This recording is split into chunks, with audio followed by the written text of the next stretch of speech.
Alright, welcome back to another episode of Driving with Doomwaves. Doomwaves here. We're driving back to work for my lunch break. I tried to record this video on my way home for lunch, but I kind of ran out of time, kind of had to speed things up. So I'm going to try and get everything I want to say in this video now. So I'm going to stop wasting time and talk about it. I want to talk about a game real quick that I just is kind of consuming my brain as of late. And that game is none other than Diablo II. Now, what you're asking yourself, why on earth did I bring this with me? Well, my laptop's at work, and it's Friday, and even though I've got some things to do, I plan on uploading, or putting the expansion on my PC. I didn't do it when I uploaded it the first time, but I figured what the hell, I'm pretty addicted to it now, so I might as well just put it on there.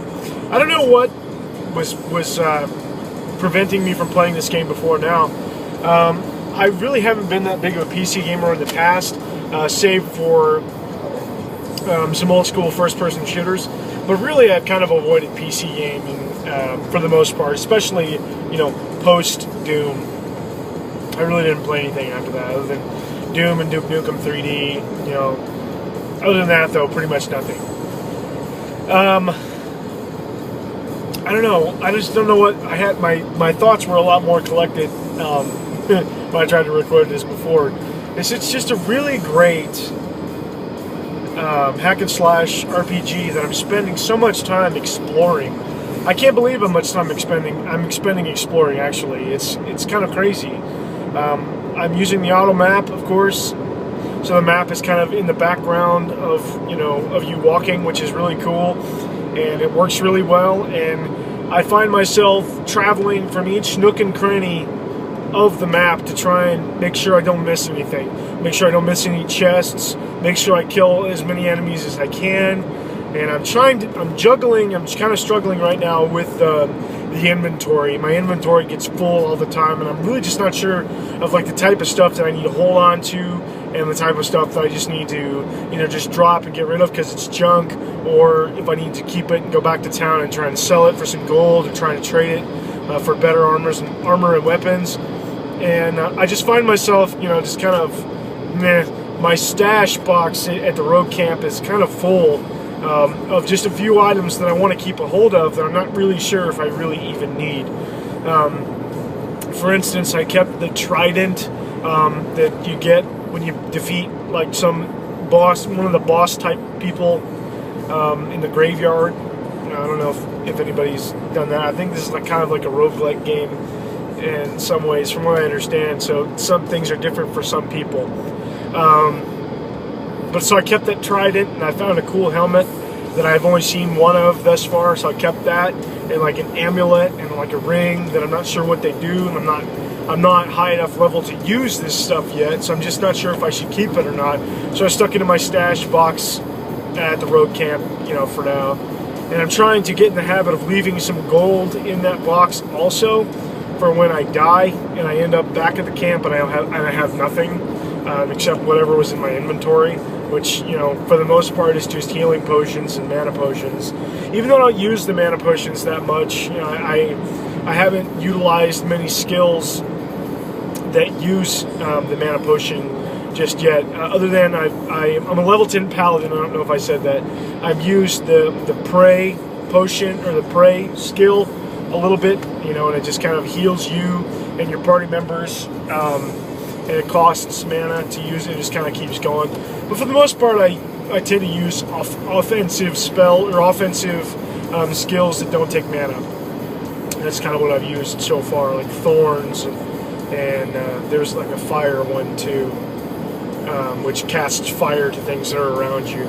So yeah, I've just been really enjoying Diablo II. I actually started playing it just about a week ago, maybe not even a week ago, just a few days ago, just because I'm kind of getting excited for Diablo 3 to come out on the console release, coming out in September.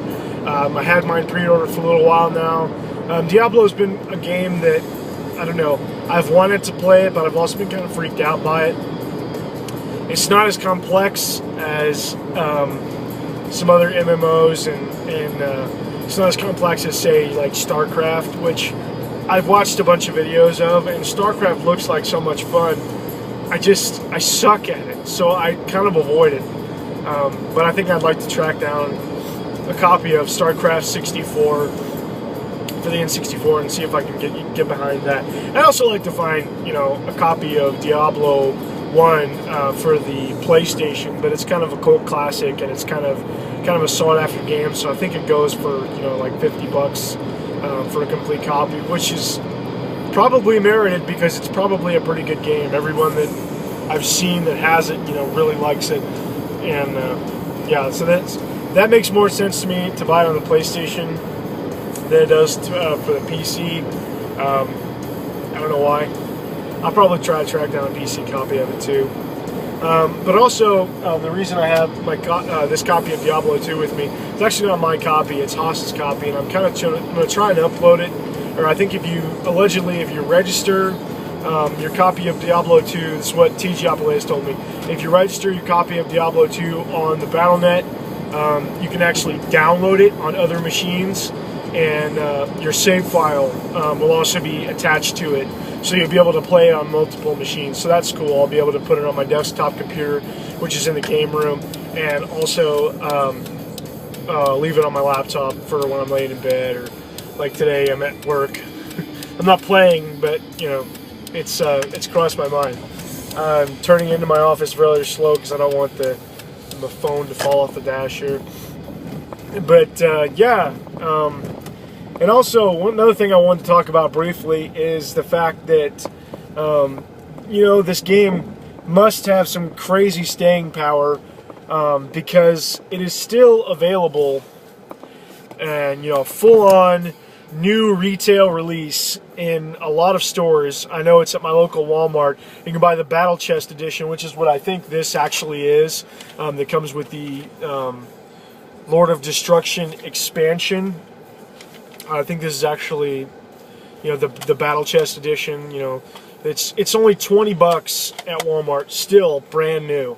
So you know this game must have some staying power if you can still find a retail release of this game, brand new, you know, still sealed, in store, you know, and it's a reasonable price, but still not necessarily a super bargain title.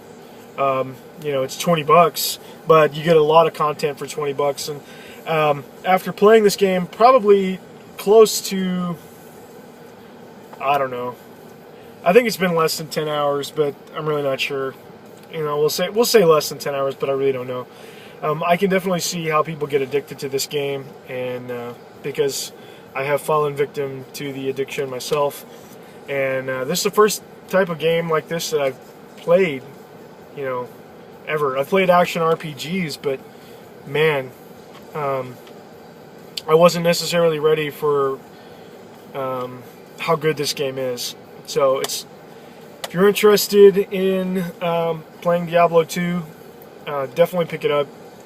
Like I said, retail release, the special Battle Chest edition comes in a big box, is $20. So seriously, check this game out, and I can't wait to try the PS3 version when it comes out in September. I've got a pre-order, like I said, and if you pre-ordered by, I think it's by today, the 26th of July, if you pre-ordered by today, you get a $10 off coupon. So be sure to head to GameStop.com or to GameStop or something like that and pre-order this thing if you're planning on getting it, and so you can get that $10 off coupon.